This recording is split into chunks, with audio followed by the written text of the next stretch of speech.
오늘 우리에게 주시는 하나님 말씀은 시편 50편 16절에서 23절 말씀입니다. 악인에게는 하나님이 이르시되 내가 어찌하여 내 율례를 전하며 내 언약을 내 입에 두느냐. 내가 교훈을 미워하고 내 말을 내 뒤로 던지며 도둑을 본즉 그와 연합하고 간음하는 자들과 동료가 되며 내 입을 악에게 내어주고 내 혀로 거짓을 꾸미며 앉아서 내 형제를 공박하며 내 어머니의 아들을 비방하는도다. 내가 이 일을 행하여도 내가 잠잠하였더니 내가 나를 너와 같은 줄로 생각하였도다. 그러나 내가 너를 책망하여 내 죄를 내 눈앞에 낱낱이 드러내리라 하시는도다. 하나님을 잊어버린 너희여, 이제 이를 생각하라. 그렇지 아니하면 내가 너희를 찢으리니 건질 자 없으리라. 감사로 제사를 드리는 자가 나를 영화롭게 하나니 그의 행위를 옳게 하는 자에게 내가 하나님의 구원을 보이리라.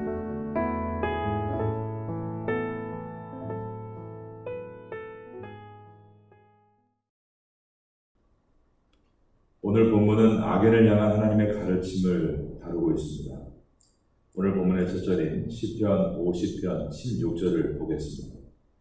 악인에게는 하나님이 이르시되 내가 어찌하여 내 율례를 전하며 내 언약을 내 입에 두느냐. 16절에 소개되고 있는 악인은 하나님을 전혀 모르는 외인이 아닙니다. 이 자의 특징은 첫째가 하나님의 율례를 전한다라고 했습니다. 둘째가 하나님의 언약이 그의 입에 있다라고 했습니다. 즉 성경에 대해서 많이 알고 있고 가르칠 정도의 사람입니다. 겉으로는 하나님의 말씀을 사랑한다고 거룩하게 산다라고 말하고 있지만 실제로는 하나님의 말씀과 상관없이 살았고 자기 중심적으로 살고 있는 사람입니다. 2절입니다. 내가 교훈을 미워하고 내 말을 내 뒤로 던지며. 하나님의 교훈을 미워하고 그 말씀을 뒤로 던진다는 것은 그가 의도적으로 그리고 적극적으로 말씀을 거부했다라는 뜻입니다. 시편 50편은 예배에 대한 말씀입니다. 예배에서 하나님께 희생제물을 잡아드리는 것은 하나님이 배고프실까봐 짐승을 잡아드리는 것이 아니라고 했습니다. 짐승을 희생시켜서 예배의 자리에 놓는 것은 하나님과 우리와 맺은 언약이 짐승이 죽음으로 희생되듯이 반드시 지켜야 함을 보여주는 표였습니다. 하나님은 우리를 구원하시겠다는 약속을 이루시기 위해서 마지막에 하나님의 아들 독생자 예수 그리스도를 희생제물로 십자가에 내어주셨습니다. 그러므로 진정한 예배의 완성은 하나님이 나를 구원하시겠다는 약속을 신실하게 이루어 가시듯이 나도 하나님의 말씀을 따라 살겠다는 그 약속을 삶에서 실천할 때 예배는 완성되는 것입니다. 그런데 오늘 본문에 나오는 악인은 입으로는 하나님의 법을 지킨다라고 말하고 또 타인에게는 하나님의 법을 지켜야 한다라고 하면서도 실제 삶에서는 하나님의 교훈을 미워하고 하나님의 말씀을 뒤로 던져버렸다는 것입니다. 오늘날에도 내가 교회를 다닌다. 나는 기독교인이다. 심지어 나는 교회의 직분자다 라고 말하면서도 하나님의 말씀에는 관심조차 없고 마음속에는 하나님이 계시지 않으며 자기 중심대로 사는 사람들이 있는 것입니다. 그들은 하나님의 뜻을 따라 살려는 마음이 전혀 없고 자기의 욕심대로만 살아갑니다. 욕심대로 산다는 뜻은 인간의 죄악된 본성을 따라 산다는 뜻입니다. 즉 탐심과 정욕으로 사는 것입니다. 18절입니다. 도둑을 본즉 그와 연합하고 간음하는 자들과 동료가 되며 입술로는 거짓과 음모를 꾸미며 삽니다. 19절입니다. 내 입을 악에게 내어주고 내 혀로 거짓을 꾸미며. 입으로 자신의 잘못을 인정하지 않습니다. 입만 열면 10가지, 20가지 이유를 대면서 계속 빠져나가는 것입니다. 입을 열어 억울한 사람의 누명을 벗겨주고 그와 함께 해주는 것이 아니라 입을 가지고 사람을 억울하게 만들고 그를 궁지에 모으는 일을 합니다. 20절입니다. 저와 같이 읽어볼까요? 시작. 앉아서 내 형제를 공박하며 내 어머니의 아들을 비방하는도다. 여기서 앉아서라는 것은 재판의 자리를 뜻합니다. 재판석이나 증언석에 앉아있는 것입니다. 공적인 자리에서 진리를 말하고 좁은 길에 서는 것이 아니라 악한 자들과 함께 넓은 길에 서서 거짓으로 증언하고 판결하는 것을 말합니다. 이런 악함은 우선적으로 하나님과의 관계를 깨뜨립니다. 그리고 이웃과의 관계도 깨뜨립니다. 특별히 가족 관계가 무너지게 됩니다.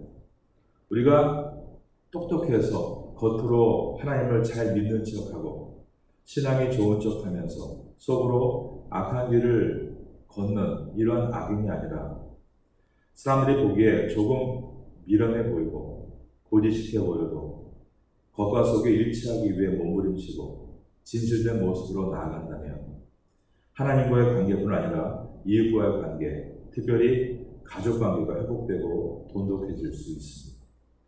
먼저 하나님 나라가 하신 구 하영조 목사님의 책을 많이 읽었었습니다.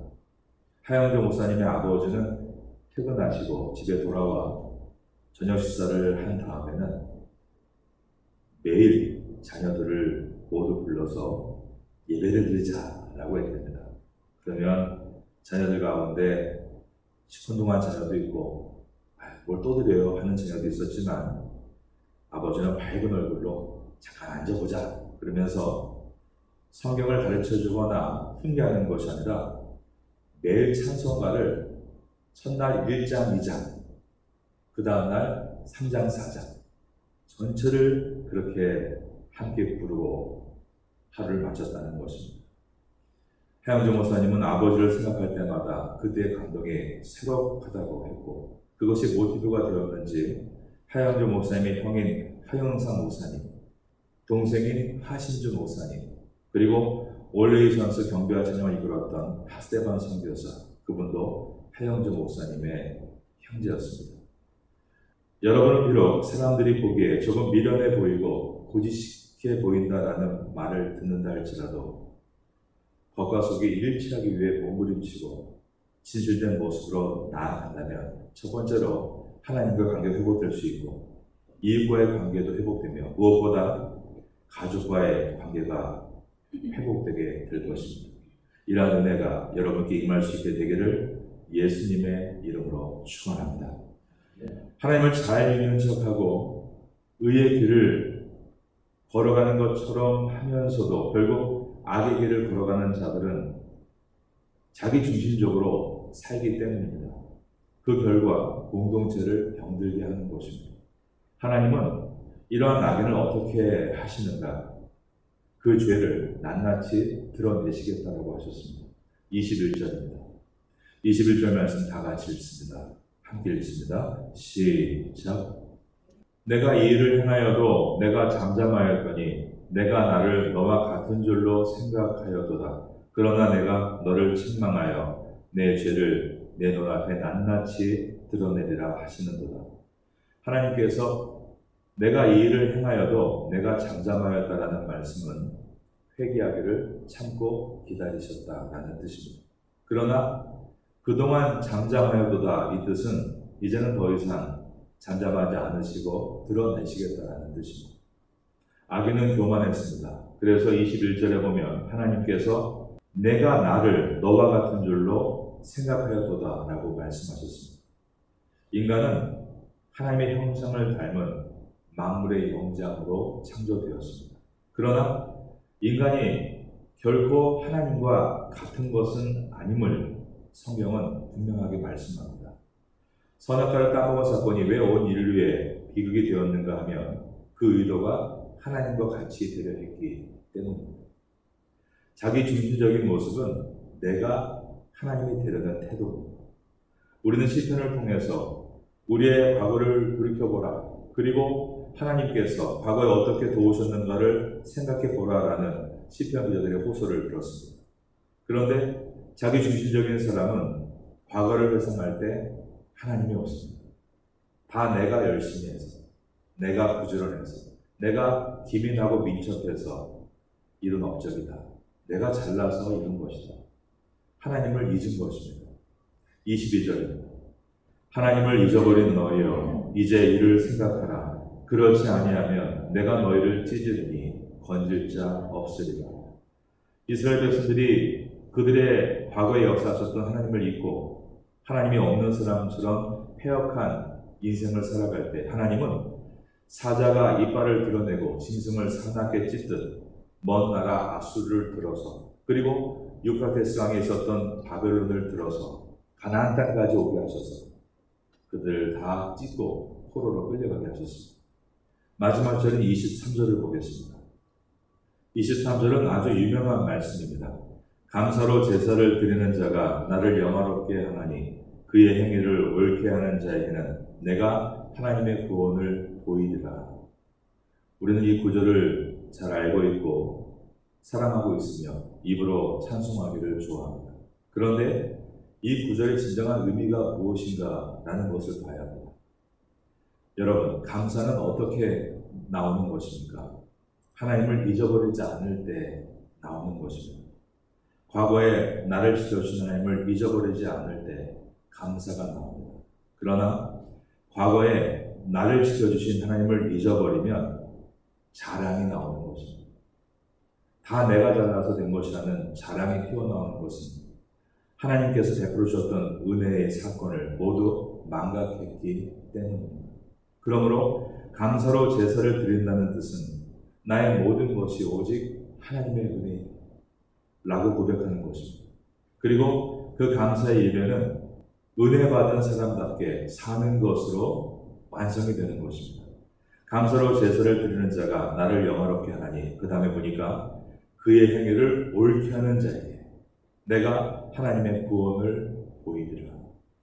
시편 50편은 예배에 드리는 희생제사는 하나님과 나와의 약속, 즉 언약을 반드시 이행하겠다는 표식임을 말씀했습니다. 하나님은 우리의 구원을 완성하실 것입니다. 그러나 우리도 완벽할 수는 없지만 우리의 행위를 옳게 하는 길에 서서 노력해야 하는 것입니다. 만약에 어떤 사람이 하나님은 나의 모든 죄를 다 용서하신다. 그러므로 내가 어떤 죄를 저지르고 하나님을 떠난다고 해도 결국 하나님이 나를 옳은 길로 이끄시고 구원해 주실 것이다. 라고 말을 뱉는다면 여러분 이 말은 틀린 말이 하나도 없습니다. 구원은 인간의 노력이 아니라 오직 하나님의 은혜로 받는 것이기 때문입니다. 그러나 이 말은 틀린 말입니다. 그 이유는 그 문장이 틀려서가 아니라 그 말을 하는 사람이 잘못된 삶을 살아갈 때는 그 말이 틀린 것입니다. 누가 말하는가가 중요하다는 뜻입니다. 말이란 그런 것입니다. 하나님 믿습니다. 나는 구원받았습니다. 누구든지 무슨 말이든 할 수 있습니다. 그러나 진정으로 하나님을 믿고 순종하는 사람이 이 말을 했다면 이 말의 고백은 자신의 한계를 인정하는 고백입니다. 하지만 하나님을 사랑하지 않고 자기를 사랑하는 사람이 이 말을 한다면 그것은 자신이 교회를 다니지만 자신이 사랑하는 죄를 멈추고 싶지 않은 핑계밖에 되지 않는 것입니다. 어느 책에서 이런 내용을 읽었던 일이 떠오릅니다. 사랑하는 부부가 워싱턴 DC를 차로 여행 갔는데 국가의 수도답게 북적거리고 운전하면서 안전과 속도를 함께 유지하기가 어려웠다는 것입니다. 계속 트래픽잼에 걸려서 예상과 다르게 결국 연료가 빠르게 바닥에 나서 연료 부족 등이 들어왔습니다. 초긴장 상태에서 간신히 주유소를 발견해서 들어갔는데 너무 정신이 없어서 연료 펌프 앞에 주유구가 반대로 차를 댄 것입니다. 그때 아내가 부드럽고 작은 소리로 충고를 한 것이었습니다. 주유구가 운전선 쪽에 있다는 것을 잊지 말아주세요. 그 차가 아내의 차였기 때문에 이번 여행에 도움이 될 거라 생각해서 아내가 이런 조언을 해준 겁니다. 그러나 거의 2시간 동안 교통 정체에 시달린 남편에게 그 조언은 그다지 환영받지 못했습니다. 나도 그 정도는 다 알아. 퉁명스럽게 말을 던지고는 차를 휙 돌려서 주유하기 위해 밖으로 나간 것입니다. 그런데 말을 쏘아붙인 몇 초 후에 남편은 마음이 불편해져서 하나님께 회개하고 재빨리 다시 차에 타서 아내에게 잘못했다라고 사과를 했습니다. 그러자 아내는 언제나처럼 바로 남편을 용서해 주었습니다. 그러면서 그 책은 이렇게 설명합니다. 누군가를 진정으로 사랑한다면 그 사람을 아프게 할 때 바로 나 자신이 아파진다는 것입니다. 의도적이거나 그렇지 않거나 사랑하는 사람을 아프게 하면 그 부메랑은 다시 내 마음을 아프게 한다. 우리가 하나님과 관계에도 마찬가지입니다. 우리가 죄를 지으면 하나님께 그 문제를 해결받지 않고는 마음이 찢기듯이 아프거나 괴로운 것입니다. 죄를 지으면 내가 사랑하는 그분을 아프겠다는 생각이 내 마음에 들기 때문입니다. 이것이 바로 하나님을 사랑하며 사는 성도의 모습입니다. 악한 길을 걷는 것을 슬퍼할 수 있고 옳은 길을 걷는 것을 기뻐할 수 있는 것, 바로 이것이 하나님과 건강한 관계를 맺고 있는 성도의 모습이 되는 것입니다. 감사로 제사를 드리는 자가 나를 영화롭게 하나니 그의 행위를 옳게 하는 자에게 내가 하나님의 구원을 보이리라. 이 은혜를 마음에 붙들고 오늘도 하루를 귀하게 살아갈 수 있게 되기를 예수님의 이름으로 축원합니다.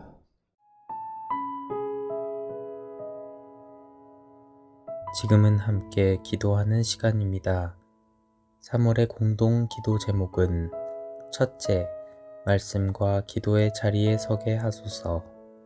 둘째, 사랑과 섬김의 자리에 서게 하소서. 셋째, 고난주간 말씀 사경회를 잘 준비하게 하소서.